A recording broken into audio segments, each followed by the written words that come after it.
The order of nature. 87. Conveyed to him by his senses. I believe there are few but will be of opinion that he can, and this may serve as a proof, that the simple ideas are not always derived from the correspondent impressions, though the instance it is so particular and singular, that it is scarce worth our observing, and does not merit that, for it alone, we should alter our general maxim. This passage requires no comment, except for its final clause. Hume puts the instance aside as being particular and singular. It is exactly this estimate which is challenged by the philosophy of organism. LL1E analysis of concrescence, here adopted, conceives that there is an origination of conceptual feeling, admitting or rejecting whatever is apt for feeling by reason of its germineness to the basic data. The gradation of eternal O. VJECTS in respect to this germineness is the objective lure. For feeling, the concrescent process admits a selection from this objective lure into subjective efficiency. This is the subjective ideal of itself, which guides the process. Also, the basic data are constituted by the actual world which belongs to that instance of concrescent pros 5Js. Feelings are vectors, for they feel what is there and transform it into what is here. The term potential difference is an old one in physical science, and recently it has been introduced in physiology with a meaning diverse from, though generically allied to, its older meaning in physics. The ultimate fact in the constitution of an actual entity which suggests this term is the objective lure for feeling. In the comparison of two actual entities, the contrast the F134 between their objective lures is their potential difference, and all other uses of this phrase are abstractions derivative from this ultimate meaning. The objectifications of the actual entities in the actual world, relative to a definite actual entity, constitute the efficient causes out of which that actual entity arises. The subjective aim at satisfaction constitutes the final cause, or lure, whereby there is determinate concrescence, and that attained satisfaction remains as an element in the content of creative purpose. There is, in this way, transcendence of the creativity, and this transcendence affects determinate objectifications for the renewal of the process in the concrescence of actualities beyond that satisfied superject. Thus an actual entity has a threefold T character. It has the character given for it by the past. It has the subjective character aimed at in its process of concrescence. It has the superjective character, which is the pragmatic value of its specific satisfaction qualifying the transcendent creativity. In the case of the primordial actual entity, which is God, there is no past. Thus the ideal realization of conceptual feeling takes the precedence. God differs from other actual entities in the fact that Hume's principle, of the derivate character of conceptual feelings, does not hold for him. There is still, however, the same threefold character, the primordial nature, of God as the concrescence of 18 unity of conceptual feelings, in 88. Discussions and applications, including among their data all eternal objects. The concrescence is directed by the subjective aim, that the subjective forms of the feelings shall be such as to constitute the eternal objects into relevant lures of feeling severally appropriate for all realizable basic conditions. The consequent nature of God is the physical prehension by God of the actualities of the evolving universe. His primordial nature directs such perspectives of objectification that each novel actuality in the temporal world contributes such elements as it can to a realization in God. 1353 free from inhibitions of intensity by reason of discordance. The superjective nature of God is the character of the pragmatic value of his specific satisfaction qualifying the transcendent creativity in the various temporal instances. This is the conception of God, according to which he is considered as the outcome of creativity, as the foundation of order, and as the growth towards novelty.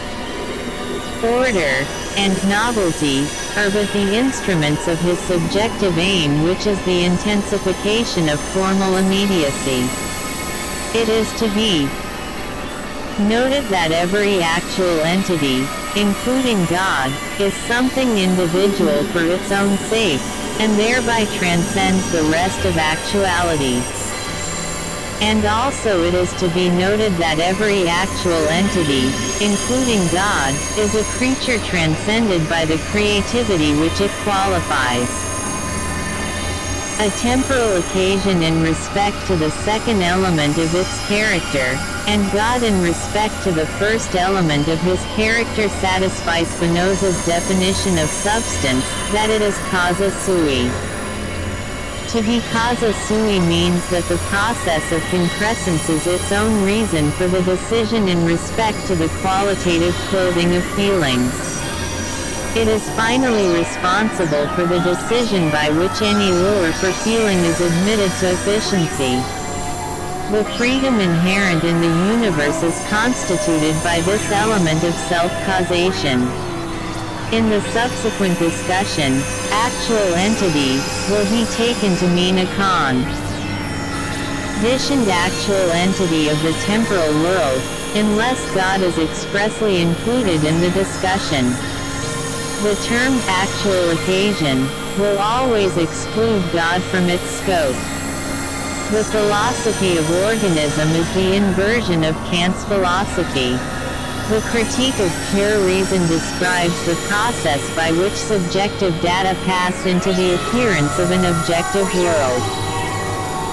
The philosophy of organism seeks to describe how objective data pass into subjective satisfaction, and how order in the objective data provides intensity in the subjective satisfaction. For Kant, the world emerges from the subject. For the philosophy of 136 organism, the subject emerges from the world of superject, rather than a subject. The word object thus means an entity which is a potentiality for being a component in feeling, and the word subject means the entity constituted by the process of feeling, and including this process.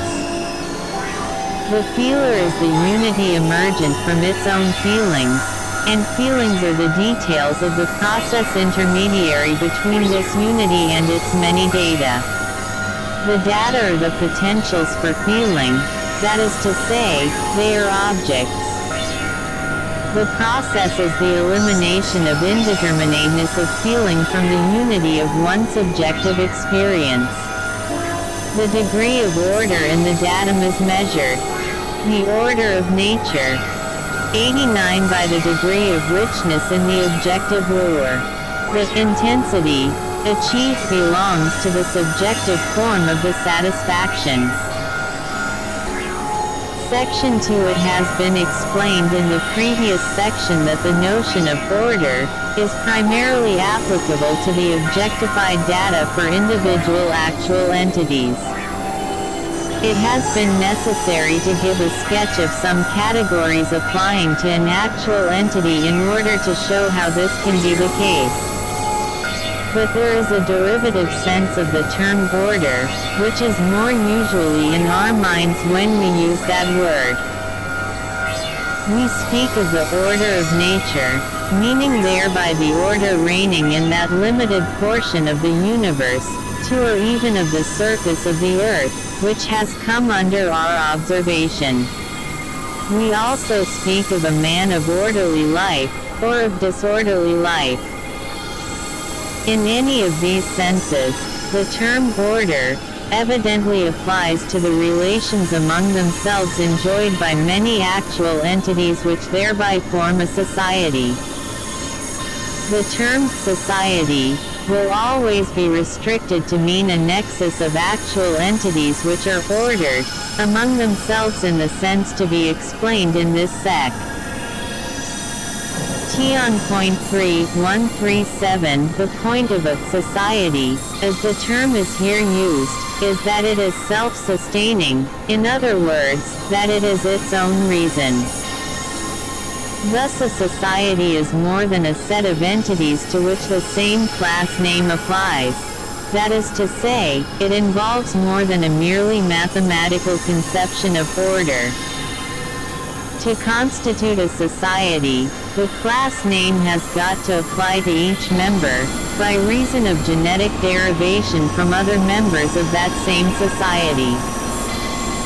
The members of the society are alike because, by reason of their common character, they impose on other members of the society the conditions which lead to that likeness.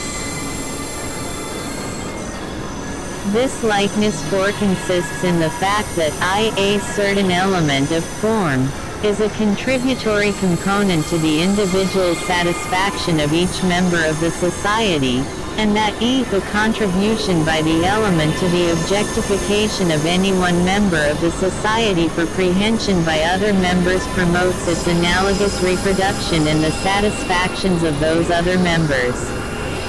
Thus a set of entities is a society in virtue of a defining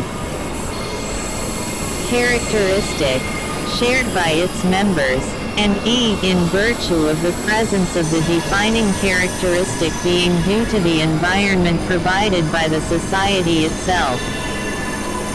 For example, the life of man is a historic root of actual occasions which in a marked degree to be discussed more fully later inherit from each other. That set of occasions, dating from his first acquirement of the 2cf. The Fitness of the Environment, New York, Macmillan, 1913, The Order of Nature, Harvard Univ. Press, 1917, and Blood, Harvard Univ. Press, 1928, ch. 1, all T by Professor L. J. Henderson. These works are fundamental for any discussion of this subject. 3 also D. T Part 1, ch. 3, Sect. 2, 4 cf.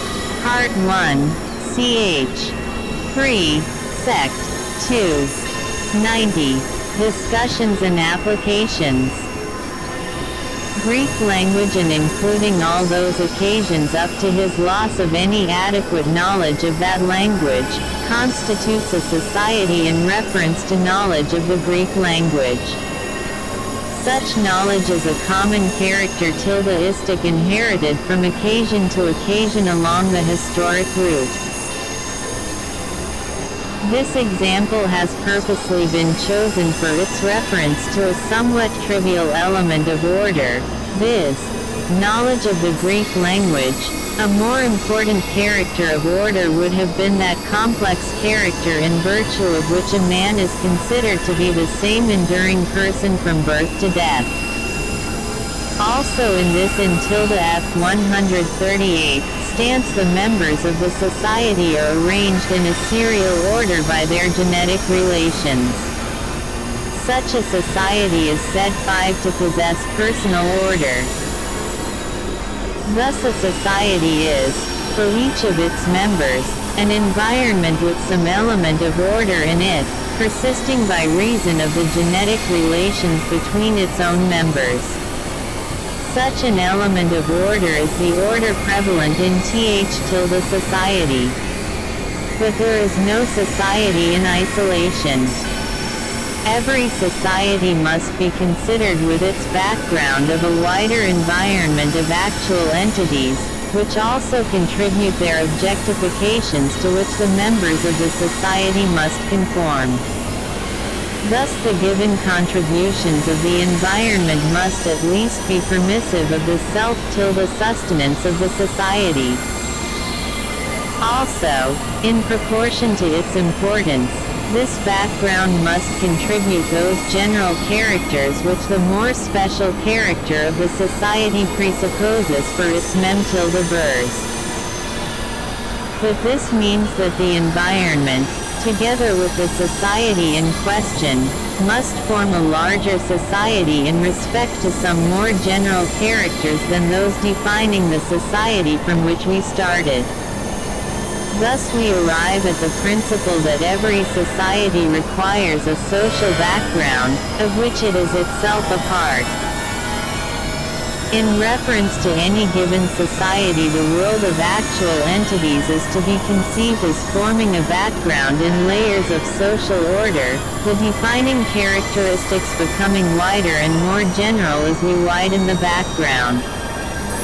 Of course, the remote actualities of the background have their own specific characteristics of various types of social order. But such specific characteristics have become irrelevant for the society in question by reason of the inhibitions and attenuations introduced by discordance, that is to say, by disorder. The metaphysical characteristics of an actual entity in the proper gen-arrow sense of metaphysics should be those which apply to all actual entities. It may be doubted whether such metaphysical concepts have ever, 139, been formulated in their strict purity, even taking into account the most general principles of logic and of mathematics. We have to confine ourselves to societies sufficiently wide, and yet such that their defining characteristics cannot safely be ascribed to all actual entities which have been or may be. The causal laws which dominate a social environment are the product. 5 cf. Part 1, ch. 3, sect. 2. The order of nature. 91 of the defining characteristic of that society. But the society is only efficient through its individual members. Thus in a society, the members can only exist by reason of the laws which dominate the society, and the laws only come into being by reason of the analogous characters of the members of the society. But there is not any perfect attainment of an ideal order whereby the indefinite endurance of a society is secured. A society arises from disorder, where disorder is defined by reference to the ideal for that society. The favorable background of a larger environment either itself decays, or ceases to favor the persistence of the society after some stage of growth. The society then ceases to reproduce its members, and finally after a stage of decay passes out of existence. Thus a system of laws determining reproduction in some portion of the universe gradually rises into dominance. It has its stage of endurance, and passes out of existence with the decay of the society from which it emanates. The arbitrary, as it were, given elements in the laws of nature warn us that we are in a special cosmic epoch. Here the phrase, cosmic epoch, is used to mean that widest society of actual entities whose immediate relevance to ourselves is traceable. This epoch is characterized by electronic and protonic actual entities, and by yet more ultimate actual entities which can be dimly discerned in the quanta of energy. Maxwell's equations of the electromagnetic field hold sway by reason of the throngs of electrons and of protons. Also, each electron is a society of electronic occasions, and each proton is associate 140 eddy of protonic occasions. These occasions are the reasons for the electromagnetic laws, but their capacity for reproduction, whereby each electron and each proton has a long life, and whereby new electrons and new protons come into being, is itself due to these same laws. But there is disorder in the sense that the laws are not perfectly obeyed, and that the reproduction is mingled with instances of failure. There is accordingly a gradual transition to new types of order, supervening upon a gradual rise into dominance on the part of the present natural laws. But the arbitrary factors in the order of nature are not confined to the electromagnetic laws.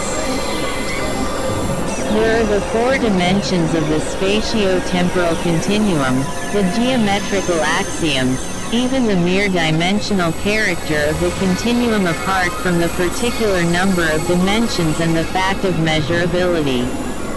In later chapters, cf. Part 4, it will be evident that all these properties are additional to the more basic fact of extensiveness. Also, that even extensiveness allows of grades of specialization, arbitrarily one way or another, antecedently to the introduction of any of these additional notions. By this discovery the logical and mathematical investigations of the last 2 centuries are very relevant to philosophy. For the cosmological theories of Descartes, Newton, Locke, Hume, and Kant were framed in ignorance of that fact. Indeed, in the Timaeus Plato seems to be more aware of it than any of his successors, in the sense that he frames 92 discussions and applications. Statements whose meaning is elucidated by its explicit recognition. These given factors in geometry point to the wider society of which the electronic cosmic epoch constitutes a fragment. A society does not in any sense create the complex of eternal objects which constitutes its defining characteristic. It only elicits that complex into importance for its members, and secures the reproduction of its membership. In speaking of a society, unless the context X141 expressly requires another interpretation, membership will always refer to the actual occasions, and not to subordinate enduring objects composed of actual occasions such as the life of an electron or of a man. These latter societies are the strands of personal order which enter into many societies. Generally speaking, whenever we are concerned with occupied space, we are dealing with this restricted type of corpuscular societies, and whenever we are thinking of the physical field and empty space, we are dealing with societies of the wider type. It seems as if the careers of waves of light illustrate the transition from the more restricted type to the wider type. Thus our cosmic epoch is to be conceived primarily as a society of electromagnetic occasions, including electronic and protonic occasions, and only occasionally for the sake of brevity in statement as a society of electrons and protons. There is the same distinction between thinking of an army either as a class of men, or as a class of regiments. Section 3. Thus the physical relations, the geometrical relations of measurement, the dimensional relations, and the various grades of extensive relations, involved in the physical and geometrical theory of nature, are derivative from a series of societies of increasing width of prevalence, the more special societies being included in the wider societies. This situation constitutes the physical and geometrical order of nature. Beyond these societies there is disorder, where disorder is a relative term expressing the lack of importance possessed by the defining characteristics of the societies in question beyond their own bounds. When those societies decay, it will not mean that their defining characteristics cease to exist, but that they lapse into unimportance for the actual entities in question. The term, disorder, refers to a society only partially influential in impressing its characteristics in the 1-4-2 form of prevalent laws. This doctrine, that order is a social product, appears in modern science as the statistical theory of the laws of nature, and in the emphasis on genetic relation. But there may evidently be a state in which there are no prevalent societies securing any congruent unity of effect.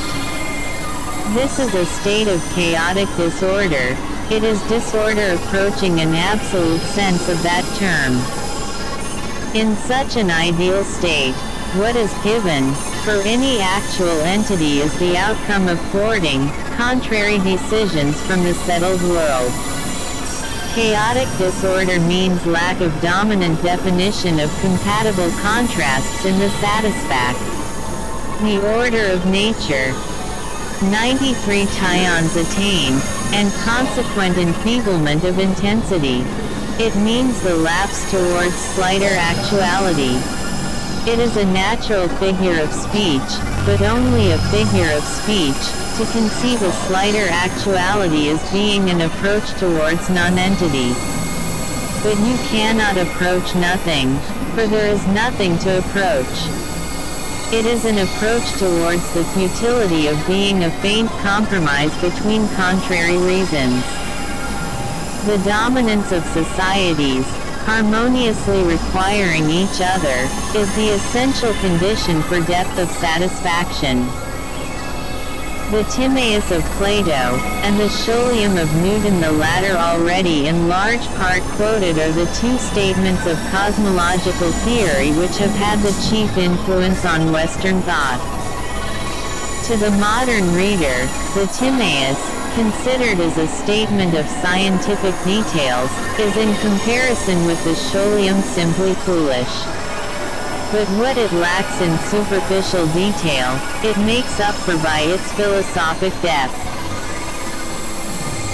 If it be read as an allegory, it conveys profound truth, whereas the Scholium is an immensely able statement of details which, although abstract and inadequate as a philosophy, can within certain limits be thoroughly trusted for the deduction of truths at the same level of abstraction as itself.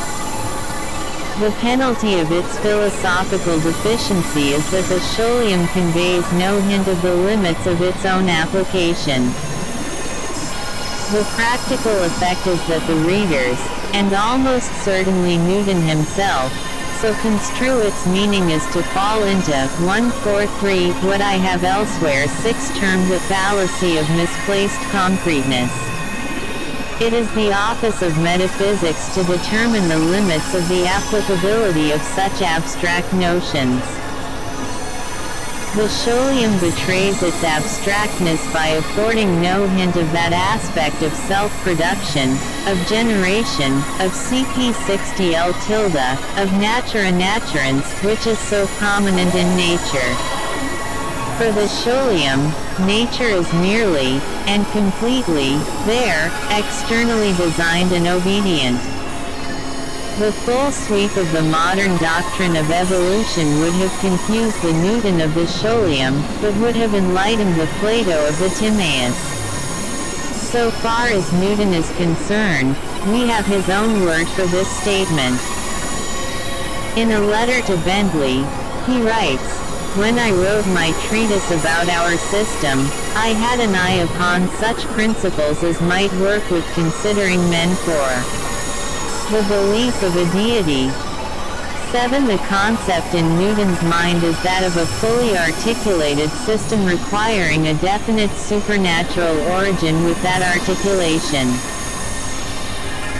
This is the form of the cosmological argument, now generally abandoned as